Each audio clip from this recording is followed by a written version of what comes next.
My name is Darian Williams. Have you ever seen a player where all the talent in the world frees up in a big moment? They've got the size, the speed, the strength, but when the pressure hits, they crumble. I seen it happen on the field. I even felt it myself. That's when I realized something important.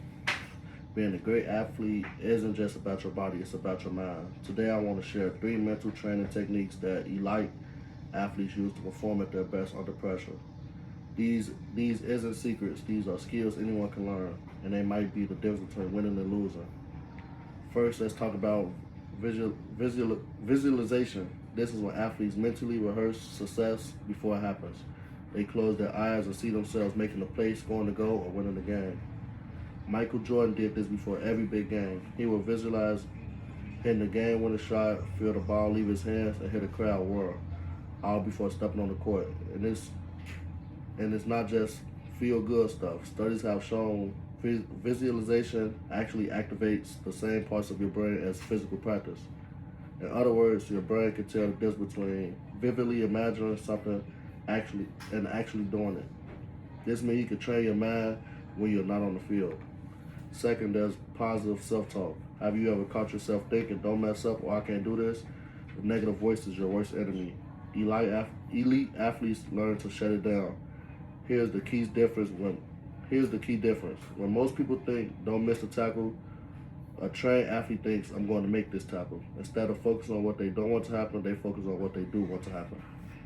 Sports psychologist says positive self-talk is the number one tool for managing pressure. It's simple but powerful. The words you say to yourself matter. Third, third and maybe the most important, this is staying in the present moment. Great athletes don't think about the scoreboard. They don't think about the crowd. They don't worry about the last play or the next play. They focus on this play. Coaches call it next play mentality. You drop the ball, forget it. Next play. You give up a touchdown, shake it off. Next play. You can't change the past. You can control the future. You control the right now. That's why mindfulness training is becoming standard in pro sports. Teams hire Teams hire coaches now because when your mind is clear and focused on the present, you react faster, you make better decisions, and you perform at your peak. So to summarize, there are this is 3 mental skills that separate good athletes from great athletes. Visualization, positive self-talk, and staying in the present moment. Anyone can build physical strength, but champions train their minds just as hard as they train their bodies. I'll leave you with this form I'll leave you with this from the great Yogi. The game is 90% mental and the other half is physical. It doesn't make mathematical sense, but every athlete knows exactly what it is and what it means when your mind matters.